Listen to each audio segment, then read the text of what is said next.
Hello and welcome to Chabot News for April 20, 2023. My name is Diana Osaulenko and today we will be covering the murder of Cash App founder, the new McFlurry and the world's shortest dog. Evan will be letting us in on the top 5 box office hits of the last week. And finally, Bruce will bring us the latest sports news, including how the father of an NFL player is suing for the wrongful death.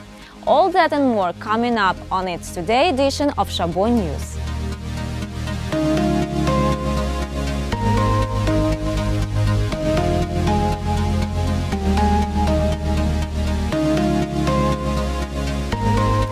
In our first story this week, police have made an arrest in the murder of Cash App founder Bob Lee. That's according to a tweet from San Francisco Board of Supervisor member Matt Dorsey. In the post, Dorsey said a suspect was arrested Thursday morning, April 13th. He thanked the police and specifically the department's homicide detail for their tireless efforts. According to a local news report, authorities apprehended the suspect in the Bay Area city of the Emerald. Lee was stabbed to death early this month in San Francisco's Rincon Hill neighborhood. He was hospitalized with life-threatening injuries and later died. According to a survey published by the National Council of State Boards of Nursing, about 100,000 registered nurses in the U.S. have already left the field. This is due to the stress and burnout caused by the COVID-19 pandemic. Researchers analyzed data from nearly 30,000 registered and advanced nurses and more than 24,000 licensed practical or vocational nurses across 45 states. More than a quarter of those surveyed plan to leave the industry or retire in the next 5 years. More than 60% of the nurses surveyed said their workload increased during the pandemic, and more than half said they felt emotionally drained at work. Almost half of the nurses, mostly those with less than 10 years of experience, said they will felt fatigue or burnout. Exhaustion was a driving factor behind a strike in New York in January, when more than 7,000 nurses took to the streets to call attention to staffing shortages and burnout. Now let's take a look at some sports news with our sports anchor Bruce. What's happening in sport, Bruce? Thanks, Diana. The father of former NFL player who killed 6 people and himself is suing the university where his son played football. A posthumous examination of Philip Adams' brain showed he suffered from severe chronic traumatic encephalopathy, or CTE. That's a brain disease linked to head injuries that can only be diagnosed after death. Adams' father, Alonzo Adams, is suing South Carolina State University for wrongful death. He blames the school's football program for his son's CTE, saying they failed to follow safety procedures. A spokesperson for the university says it can't comment on pending litigation. It's still unclear why Philip Adams shot a prominent South Carolina doctor, 2 children, and 3 other adults 2 years ago. The lawsuit also names 6 NFL teams, but doesn't list them as defendants. In Iowa, more funding has been announced for a big project that's expected to turn the land around the Field of Dreams into a world-class baseball facility. There's a big price tag on the Dyersville project, $80 million. $12 million of that will come from a grant. Danny Whiskeyman has more on how the movie site will expand and attract even more tourists. The Field of Dreams movie site is planning on bringing baseball to a whole new level here in Iowa, and by doing so, driving sports tourism and economic gains to the small town of Dyersville. It's really going to help enhance the opportunity to build a stadium here in Dyersville. I think it's going to be, a substantial impact as far as the economy goes here, so we're really looking forward to that. However, the construction will mean there will be no MLB Field of Dreams game for 2023. This $12 million grant is only a portion of what is needed for these projects. It's going to be an $80 million project, but the important thing to stress is that it is all privately funded. Taxpayers are not putting a nickel into it. And this is not just going to enhance this site, but really tourism in Iowa as a whole. The surrounding area of the iconic movie site is set to host 9 different ball fields, some for baseball and some for softball. There will also be a hotel and a concert amphitheater on the property, plus an RV park and another park that's designed for kids and adults who have disabilities. Now, although the entire surrounding area is under construction, the main ballpark will remain untouched. Some say they are uneasy with the thought of commercializing the movie site, but city officials and movie site representatives say they've taken that into consideration with their decisions. The amount of controversy I get on the day-to-day or the month-by-month time frame is little to nothing. Everybody's going to have their own opinion, but we inform them that every step has been taken to make sure that this retains that same supernatural feel that it's always had for people that visit. Representatives from the movie site are promising there are no safety concerns during the expansion construction. The site is open now until October 30th. That's going to do it for this week in sports. I'm Bruce Malloy, and now back to you, Diana. Thank you, Bruce. Turning now to some Chabot College related news. My Portal has launched. It's a new system created to replace the class website and make finding information so much easier and more secure. Chabot College Chief Technology Officer Bruce Griffin says My Portal will be a quote one-stop shop that brings together content from different places, including class web, zone mail, and other student services. In the future, students and faculty will be able to access multiple content sources with the help of a single sign-on.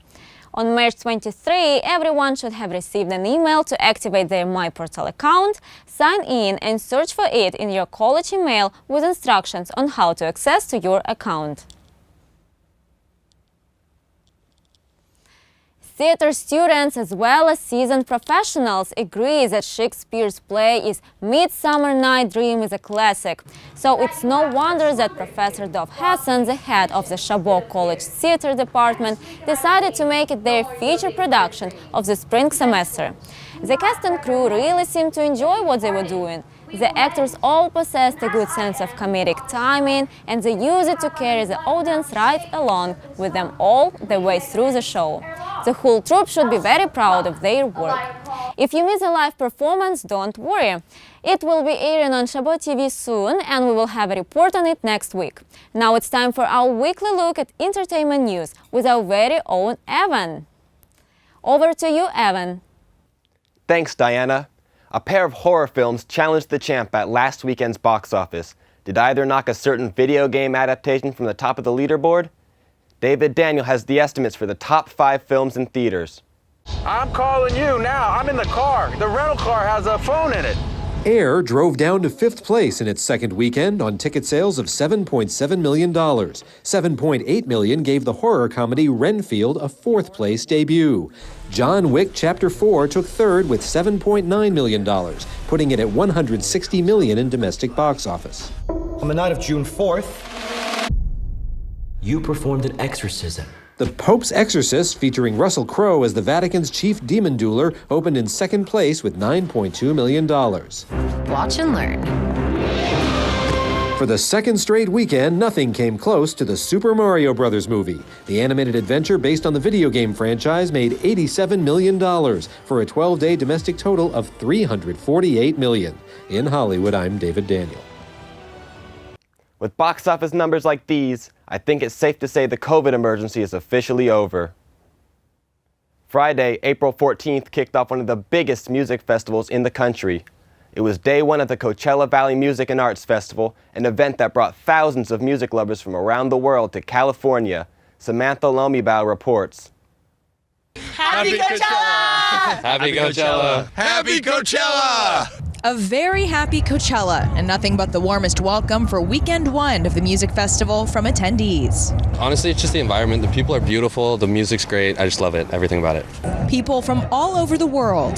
From LA. From New York. Manhattan Beach, California. Bainbridge Island, Washington. Bainbridge Island, Washington. We're from Salt Lake. Coming into the Valley to hear their favorite music. Excited for Burna Boy tonight. He's one of my favorite artists. Frank Ocean. Kate Tronada. We're going to K-Tronada today. Spend time with their friends. Just coming with my friends and having an amazing time and making sure that we can see each other because we live all over the country now. So let's meet up in Palm Springs and go to Coachella. Hanging out with my friends, having a good time, and seeing a bunch of different artists, and also like the outfits and everyone's creativity coming together. And to enjoy the good vibes. This is my first time. I really just came for the vibes, the whole aesthetic, and like the music, and like the California sun. You know what I mean? Some of the people I spoke with are going to the 3-day festival for their first time. My first time at Coachella, so I would say so far my favorite part has been seeing all the girls' outfits, all the glam, and then I'm excited for the music. While others are attending their 14th Coachella. My first year was in 2009 when I was in high school. I went with my dad. It's a lot bigger. There's a lot more people, a lot more production, but it's still just as fun. It's just day one of all the fun. In the message all weekend long, Happy Coachella!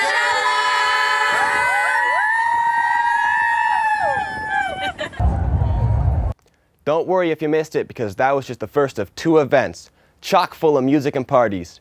You get another chance to attend this weekend, beginning April 22nd at noon and running until April 24th. Get your tickets now while they last. Frank Ocean, however, is no longer headlining the second week and will be replaced by Blink 182. That's all we have for this week in entertainment news. I'm Evan Netto. Now back to you, Diana. Thanks, Evan. McDonald's just released its first new McFlurry in quite some time. The Strawberry Shortcake McFlurry consists of creamy vanilla soft serve with strawberry-flavored clusters and crispy, buttery shortbread cookies. The new McFlurry is a limited-time release, so be sure to act fast if you're hoping to get your hands on one. And finally this week, meet Pearl, the world's shortest dog. She's 2-year-old Chihuahua, shorter than a popsicle stick and only about as long as a dollar bill. The pocket-sized pup is the new official holder of the Guinness World Record for the shortest dog alive. She was born in Orlando, Florida. And it's actually related to the previous record holder, Miracle Millie, who had the same owner. Pearl's owners say she's a bit of a diva. She enjoys eating high-quality food like chicken and salmon and loves dressing up nice. A dwarf Yorkshire Terrier holds the record as the tiniest pup ever, at 2.8 inches tall. Well, that's all for Chabot News this week. Thanks to all students and staff in the Mass Communication Department here at Chabot College for making this production possible. You can watch us anytime online at youtube.com/ChabotTV. Stay tuned to KCTA Channel 27 on Comcast for more Chabot TV.